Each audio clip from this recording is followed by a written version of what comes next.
My name is Jeremy Wade. I'm a biologist and extreme angler.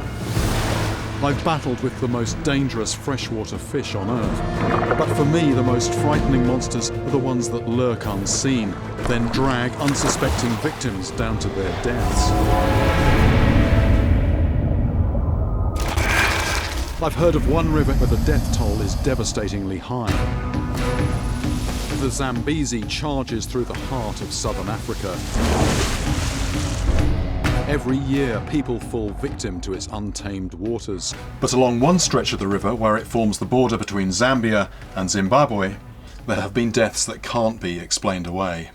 To this day, a fisherman called Jaconia is still unsure how his brother disappeared. I think a sinister fish might be at work here.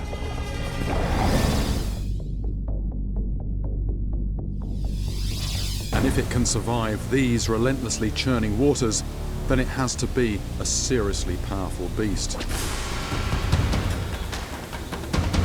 A diver once witnessed a giant that dwarfed him below the Kariba Dam.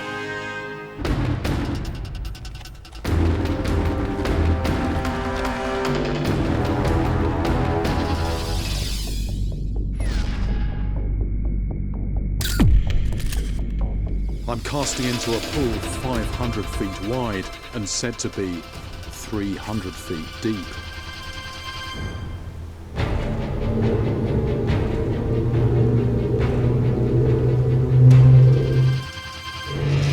That's a fish on.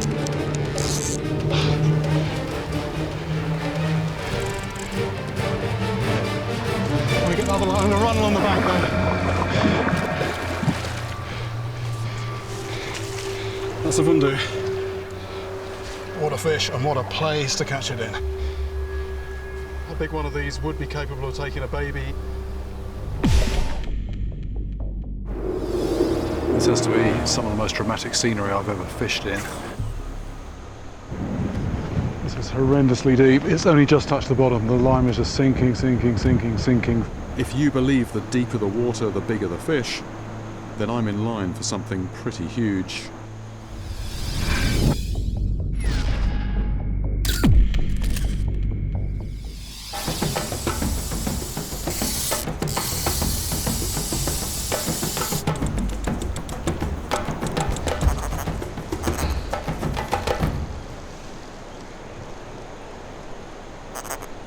Well, so much for the idea that in the deep water, the very deep water, you're always going to find very big fish. This is the exception that proves the rule. Brown squeaker.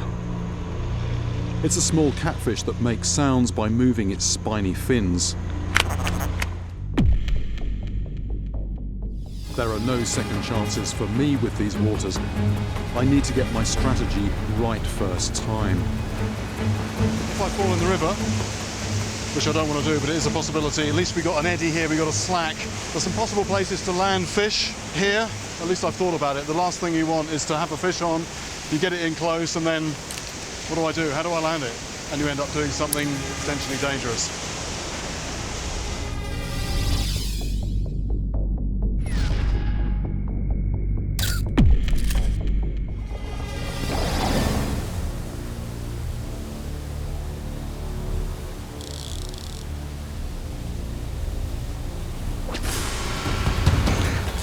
Fish on. It's a strong fish, this.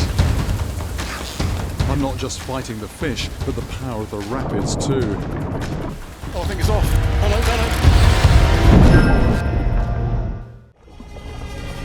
no, I'm travelling down the Zambezi on the trail of a monster that drags its victims into the murky depths.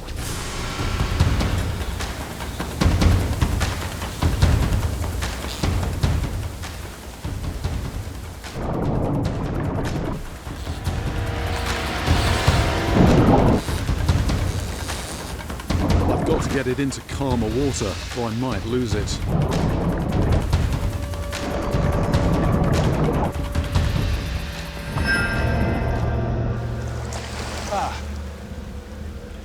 Tigerfish. I mean, toothy, strong fish, powerful predator. Fairly fragile out of the water. Want to get it back soon. Interlocking dagger-like teeth make short work of prey. and a powerful muscular body propels it like lightning.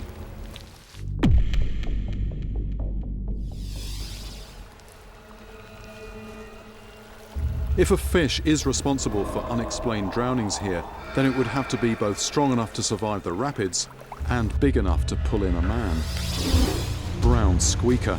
It can give you a nasty stab, but it's no manhunter.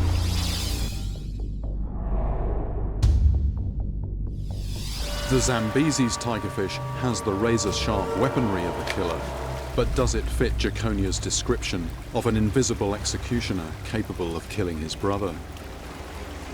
Grows quite big, but not as big as the animal I've been hearing about.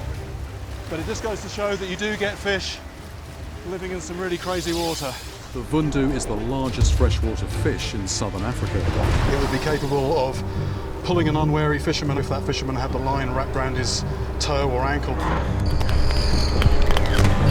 Now that I've felt its power on the line, I have no doubt the vundu could have pulled Jaconia's brother into the river and drowned him. My journey along the relentless Zambezi has made me realize that any creature that can survive this unforgiving river for millennia has to be a force to be reckoned with.